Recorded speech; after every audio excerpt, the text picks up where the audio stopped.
interesting, and we will look forward for this commemorative book. We are we're going to move forward to the next presenter, and then if time allows, we will go back to some of the questions that have been left behind. So moving forward, we have with us our next presenter, Roman Dela Cruz, that in line with the theme of this panel of heritage and the celebration of that heritage, is going to tell us about the Slinging Stones and Fanoghe Chamoru, the past, present, and future of this. Allow me to say a few words to introduce this friend and Guam entrepreneur. Roman Dela Cruz is a cultural advocate for the promotion of Chamorro culture in general and the practice of slinging in particular. Roman has competed officially as a slinger in international slinging competition in Mallorca in the year 2017, 2019. He has also participated in a hit talk of the Guam Museum in the year 2019. Correct me, Roman, if I'm wrong. But without further ado, I'm going to turn the floor to you. Thank you for participating, and the floor is yours.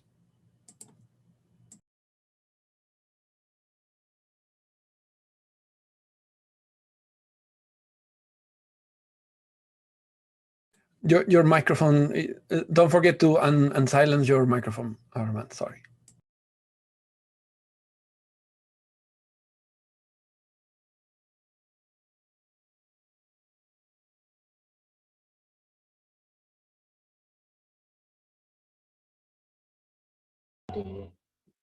Off today.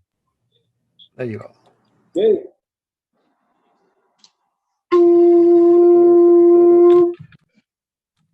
Okay, off today, everybody. I'm not too sure if you caught that one. Carlos, are you there?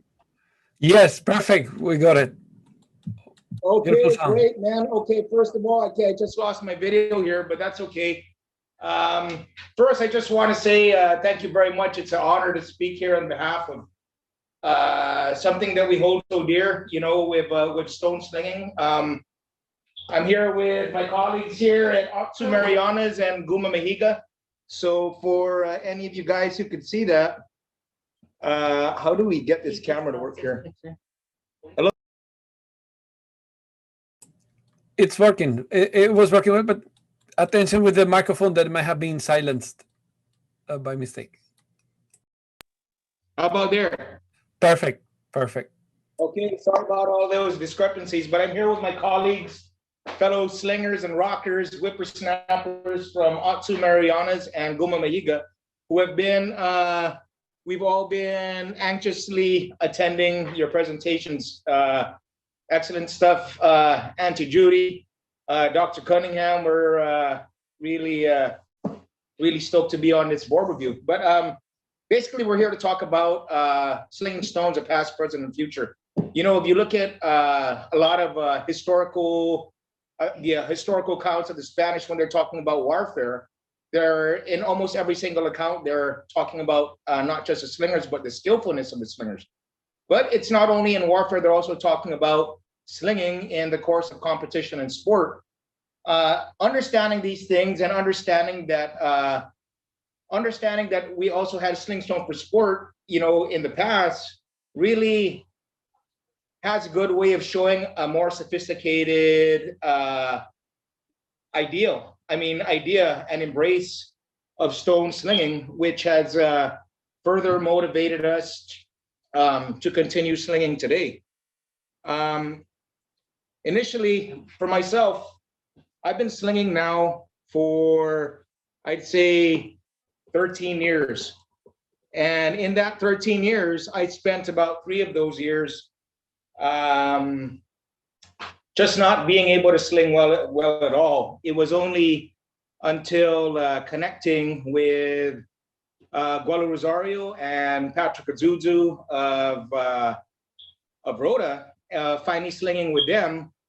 It was shortly after that I was able to acquire some skill, and in the course of that, Gualo and Pat had also noticed that their skill set was developing. So we had agreed that it really was something with strength in numbers. So for something for like with stone slinging, in order for us to promote it, we understood that we had to be skillful at it. But in order to be skillful at it, our best bet would to be to increase the numbers at it. So yes, with that, so we just started. We started training all together, and we were trying very hard to promote the ancient weapon of stone slinging. But with that, you could only promote it so much. It was very hard to find traction. So after years growing that, we soon discovered through a very good friend, a now good friend in Austria, that there had been an international stone slinging tournament, an international tournament in Mallorca. So having attended that in 2017, we all kind of had this dream of really, we wanted to represent our people well. And of course, we wanted to showcase ourselves as the best slingers of the world. But, you know, regardless of our birthright, of our ancestral connection to the sling stones, I mean, this is all deep and greatly important, but in order for us to really manifest ourselves and announce ourselves as stone slingers, we understood that we had to play the game. So going to Mallorca, we had discovered that it wasn't just the legendary Balearic Islanders that were slinging. We had come across people from Austria, from Germany, from many parts of Spain and Europe. Am I still am I muted? Okay. Yes. Who were slinging, and through, I guess, through the visitation and through the internet, who had developed an increased interest towards Guam. Now, this was a big step. And the first day we went there, it was the curiosity of what was Guam, where was Guam, what were the people about, and soon enough, before the day's end, the growing interest, the sling stone on our flag, had created a great wide conversation about stone slinging. Returning from that trip, Gualo and I had been greatly impacted. We saw the gravity of not just visiting the Balearic Islands and seeing what the legendary stone slingers of the world were like, but to understand that this existed, that this love for slinging existed in other countries, and then to see this curiosity grow for the Chamorro culture. The Chamorro people had encouraged us to further engage in our studies of stone slinging. And what was great and exciting is that as much as we thought that we knew about stone slinging, it was this increased interest in slinging and this desire to share accurately as possible our stone slinging identity to the world. It just brought us into this situation where we are examining stone slinging artifacts, studying from the books, and just trying to get any kind of stone slinging knowledge that we would have. And the best way we were able to come across that was actually through slinging itself. You know, so understanding these potentials and seeing the possibilities that it could be, not just for the people of Guam, but for Chamorro people all over the world, and giving ourselves, you know, of course, as Pacific Islanders, it's great that everything that unites us, and stone slinging is something that unites us, but something that I'm not too sure if how many people may understand this, but the Chamorro culture and stone slinging was incredibly deep. It was beyond throwing rocks. It was beyond weaponry. It was beyond just sport. There was a whole path and a whole lifestyle that we could see that attached to this, and helping us to understand through the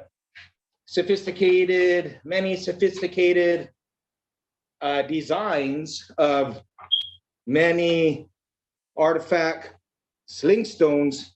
You could see personality, individualism, art,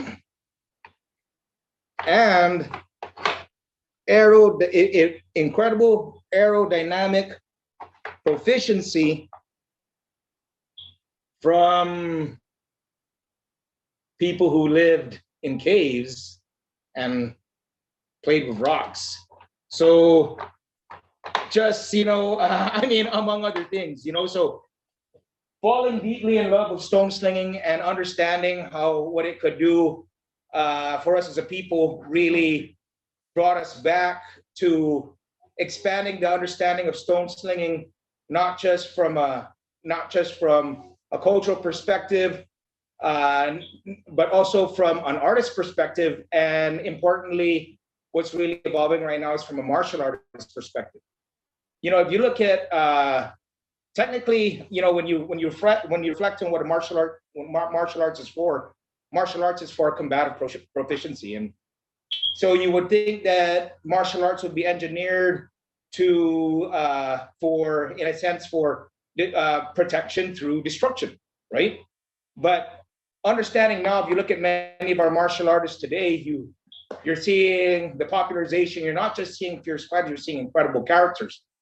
So understanding what martial arts could do, how it could chisel the mindset, the focus, and I think the awareness of an individual, we could really see, and evidence has showed us time and time again that this was with our ancestors.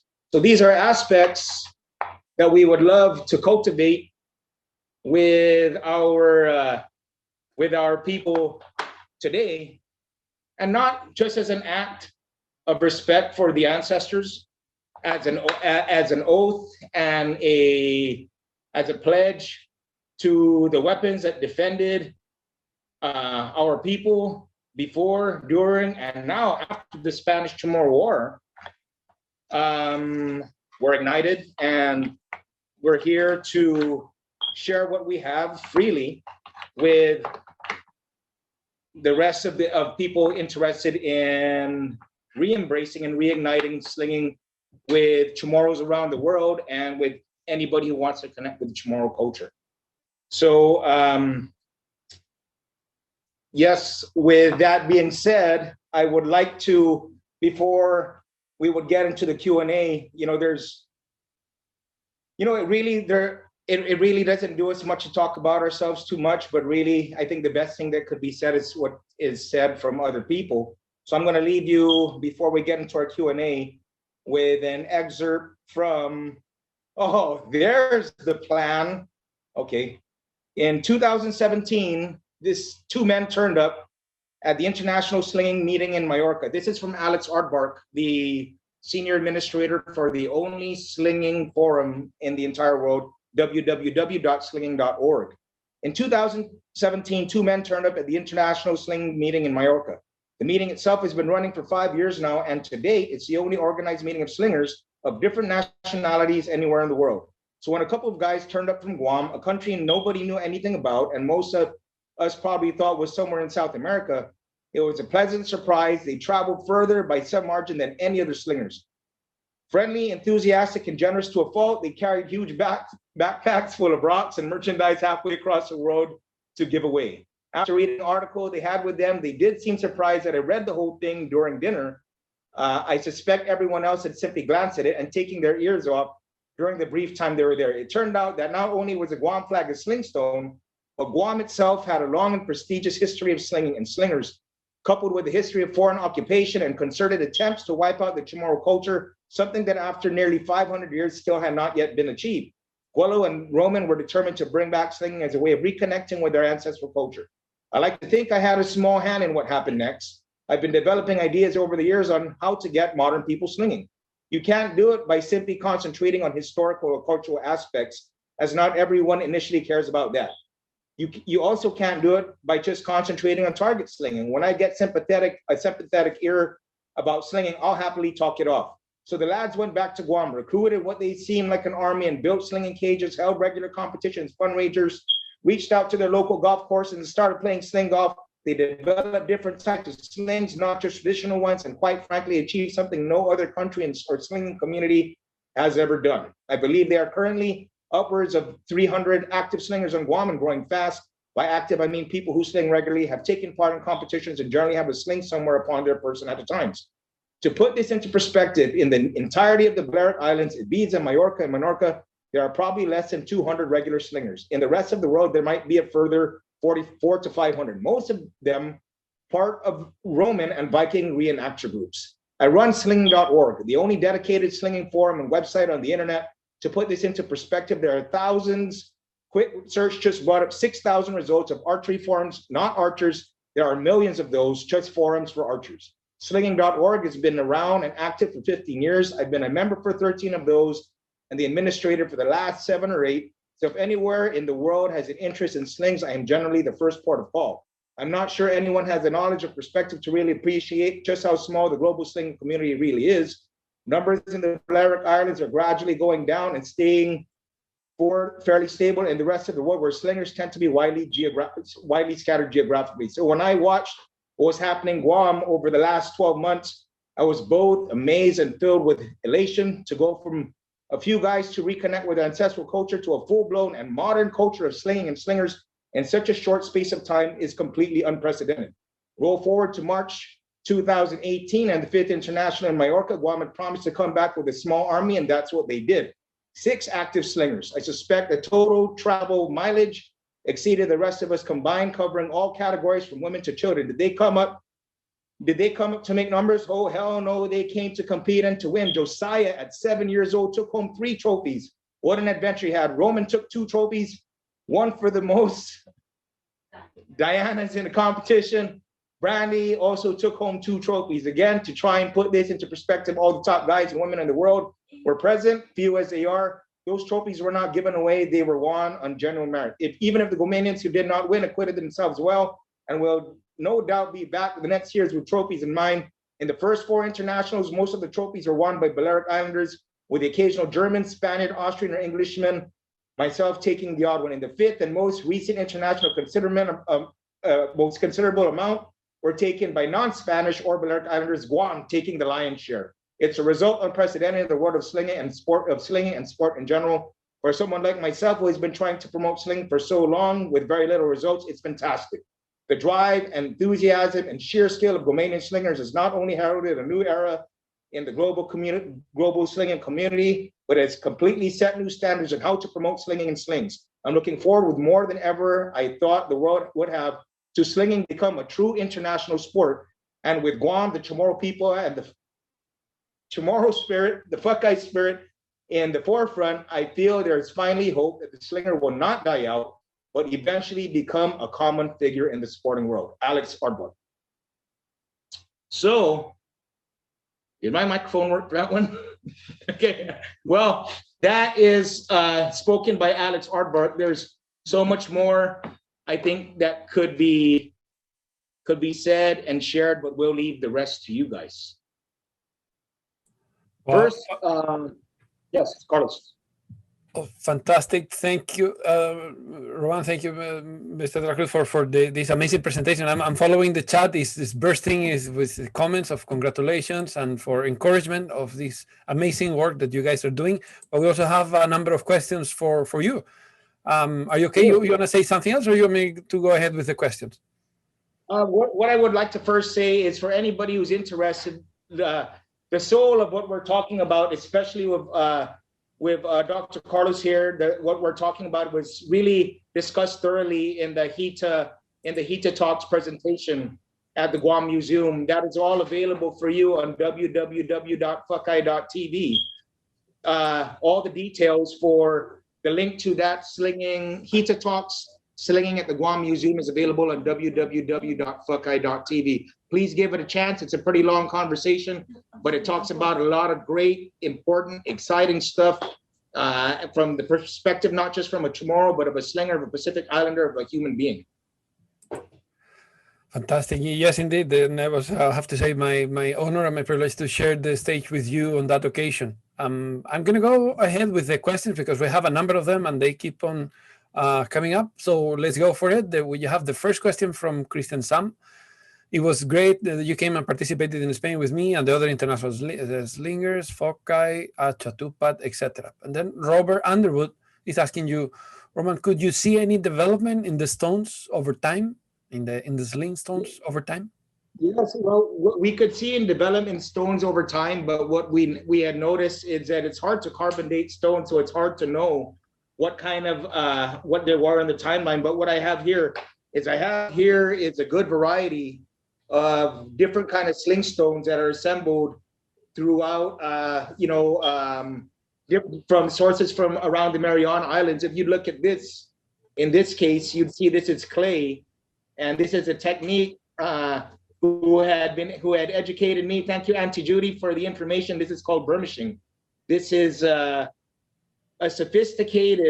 relatively sophisticated artifact here, but that's a clay. Now, why would you spend all this time only to throw it away?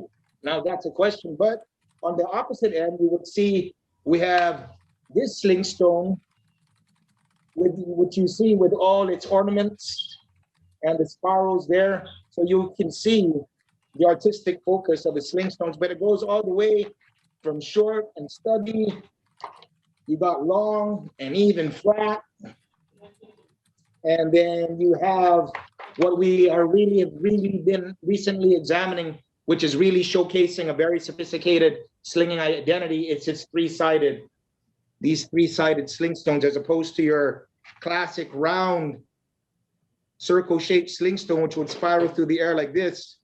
You have these stones, which we are understanding that would spin and then eventually catch wind and then go further. Through our experimentations, we are finding that these three-sided stones with all these different shavings are flying further than these perfectly football-shaped ones. So to see that our ancestors understood that they understood that a perfect football shape wasn't satisfying really helps us to really appreciate and understand why they had sling stones this big.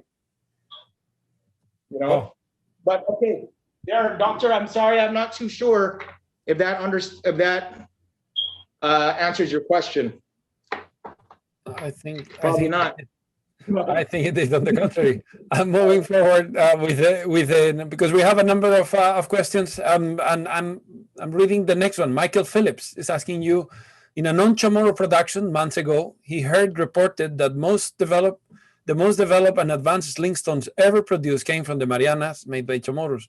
He's asking you, is this consistent with your experience?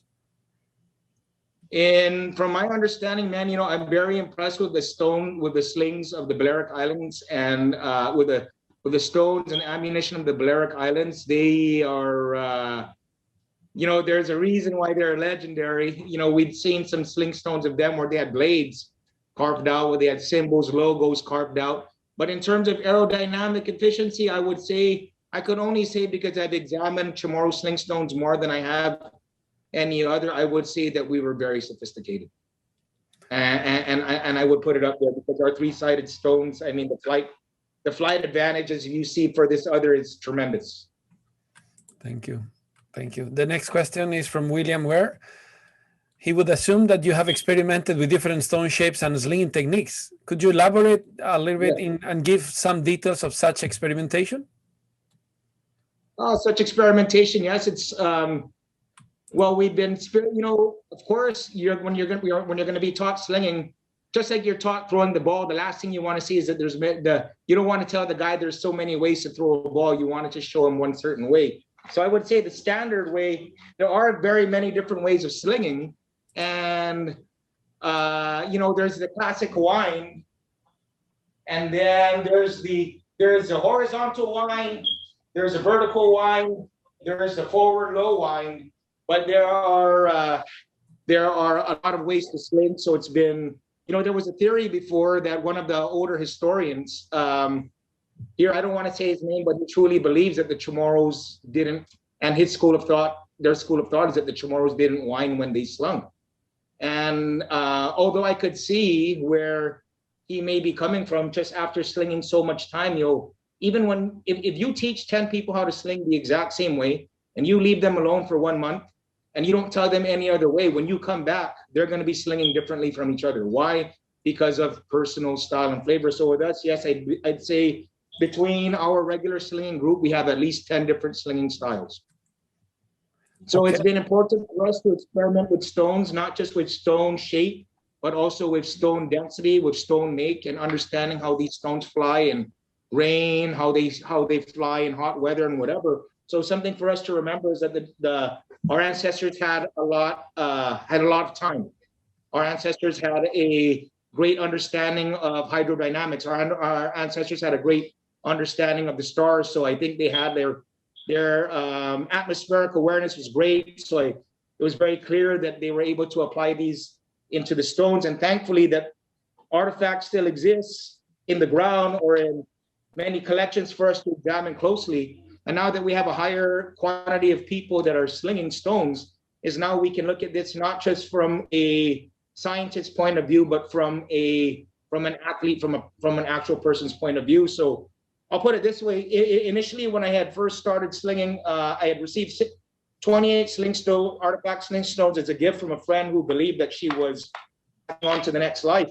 And she had given me these certain stones, and it was stones like this, which weren't perfect, which I was kind of putting to the side because I was thinking that these things are not perfect. Maybe they're made by an inferior craftsman.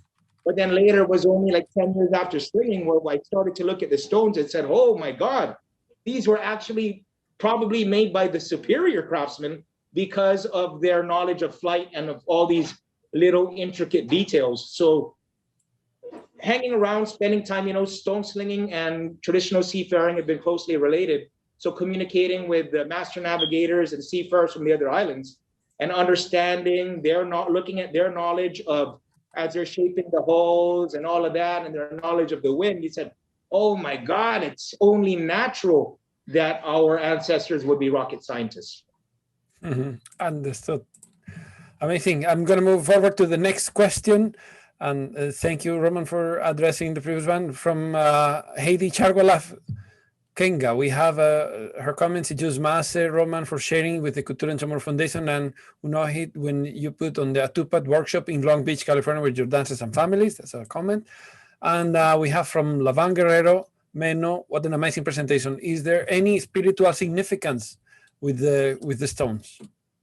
There is a massive spiritual significance with the stones, and it's something I wish that I could go more into. But recently I was lucky enough, blessed enough to travel to the Northern Islands, where I got to talk story with a lot of not just some experienced stone collectors, but from a guy named John Mamis Castro, who's been exploring and walking the land, who had touched ground on every Mariana Island.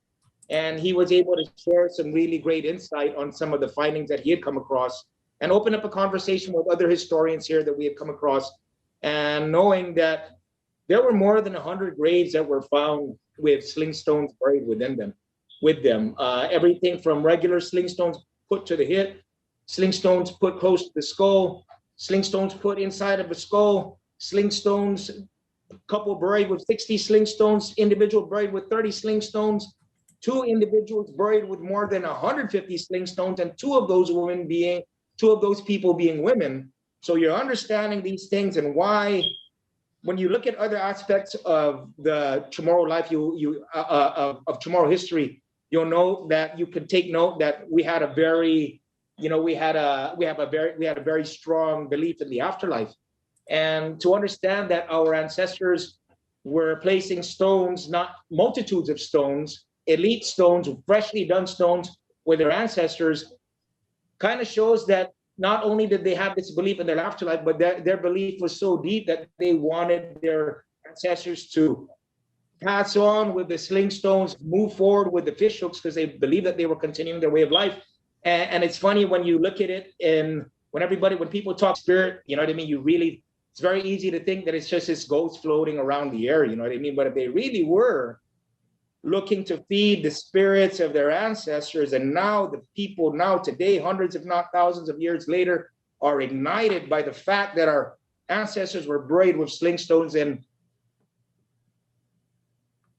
they're doing exactly what they thought they'd be doing, maybe just in a different way. So yes, there was a great heavy spirituality to sling stones. I think evidence shows, and it's something that as slingers we've been really, really trying to get into. Thank you for asking that question. Thank you, thank you. With this, I'm sorry to say we're out of time. We have a number of questions that are still to be answered. There's in the chat, in case Roman, you have the time or the opportunity to answer. One from Muñeca de Oro, 5 or so from Christian Sam. You have a great number of supporters from which we count ourselves in from the Micronesian Area Research Center.